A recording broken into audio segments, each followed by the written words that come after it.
নমস্কাৰ ৰাইজ মই আদিতি আৰু আপোনালোকে সকলোৱে জানে মই দুদিনৰ পৰা আছো যোৰহাটত সো আজি ক'ত গলো আপোনালোকক দেখাও আমি ৰাতি আৰু ঠাণ্ডাৰ দিনত ইয়াত বহুত ভাল লাগে বহুত সোনকালে নিয়ৰ পৰে সো আমি ৰাতি গলো এটা ধুনিয়া ৰিজৰ্টৰ এখনত মানে তাত গধূলি যোৱাই নাই কেতিয়াও দিনত গৈছিলো সেইকাৰণে এইবাৰ গধূলি গলো যাতে অলপ ভাইবটো ল'ব পাৰো আৰু ঠাণ্ডাৰ দিনত আপাৰ সামাৰ ভাইবটো বহুত বেলেগ হয় সো এয়া হল কটেজ ইয়াৰে ভিতৰত আমি গৈছো কেজনমান লগৰ তো গুটেগিটা আমি ইয়াতে ধুনিয়াকে বহিম অলপ সময় পাৰ কৰিম তাৰ পিছত এয়া হল কটেজটো বাহিৰৰ পৰা কেনেকুৱা একদম ধুনিয়া ভাইব হয়নে সো হেতু কাৰণে মই এখন ৰিজৰ্টত বহুত আহো আৰু আমি এনেকে বহি বহি খাই আছো কিবা কিবি বহুত কিবা কিবি আনিছিলে অৰ্ডাৰ কৰিছিলে গুটেখিনি ভিডিও কৰা নহল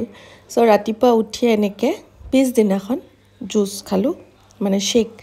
সো হে এতিয়াও মোৰ হেলথ কনসিয়াসনেসটো চলি আছে বাৰু আজিলে